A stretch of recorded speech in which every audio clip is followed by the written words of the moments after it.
Do you find it tiresome to always be mentioned as the author of The English Patient? No, I'm quite happy with that. I think I'm proud of that book, so that's great. That people read it or see the film or hear the story, that's fine. Every young author wants to be reviewed in magazines and wants to be read by a lot of people. How do you measure success these days when you write a novel? Well, I think I would rather be a very good writer than a famous writer. I think success is depend on what you want for yourself. I think someone said in America they don't want you to have a career, they want you to have a success. And I think every writer wants to have a career more than a success in some way, unless they just want a quick victory. And I think for a writer, they want to see a path that they have taken and they are going towards in their work. So it's not just one book, but a series of books that add up to a larger picture. So it's been 7 years now since your last novel. Is it? Is it? I think about 5. Oh, 5? 5 years, I think. Yeah, that's right. Have you been working on this novel for 5 years? Or is it yes, just I haven't been partying. I've been mostly writing. But I'm a very slow writer, and I'm also an obsessive rewriter. I kind of write the story. I discover the story in the first or second draft, and then I just rewrite the hell out of the book. I have to go back and take 3 scenes and make them 1, or remove some essential scenes, or realize I have to add another aspect to it. It's like putting more and more varnish on a table, so it has a thickness to it.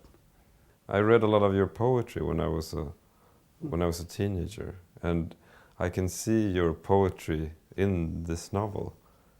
Do you miss writing poetry and try to get it into the novel? Well, I think when I first moved from poetry to prose, I was able to do both. I could write poetry with one hand, fiction with the other. And but now it's too difficult. It's I have to kind of focus on one or the other, I don't try and sneak it in, but I think all the principles of poetry, that a poem tries to be as specific as it can about language and exact and as minimal. I think those elements of poetry I bring to the fiction. How does the actual working process differ now from 20 years ago or 30 years ago? The working process is still very much the same for me. I kind of, get up in the morning, go to my office, and I'm there from about 9:30 till 3 o'clock, or 3:30. I don't go out for lunch or anything like that. And that's my day of solitude, and that's when I dream. It's like that's a time I invent and go the wrong direction and come back and start again and erase and edit and all those things. Are you able to actually leave the work at that table and go back home, or is it still in your head at night?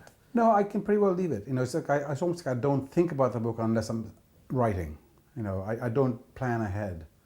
I kind of, but that means I do a lot of erasing and rewriting. To what extent do you go back and browse through your old book? If you pass by the bookshelf, you see your books there. Do you ever take it down and browse through it, sit down and read it? I have never read any of my books after they came out. I've never read, so who knows what they're like, Really? Yeah, it's strange, but I don't think I can. It'll be, because I probably want to fix things. I can recommend them. Thank you. But it's an odd thing. I can't do it. I had to write an introduction to the collected works of Billy the Kid recently, and the book came out 30 years ago, and they said, well, you can read the book and see what you think. And I said, I'll write the afterward, but I don't think I can read the book again. It was, it's just too final to kind of see it that way. My mind, I remember it very well. I remember every scene or moment probably, but I don't want to kind of witness it myself.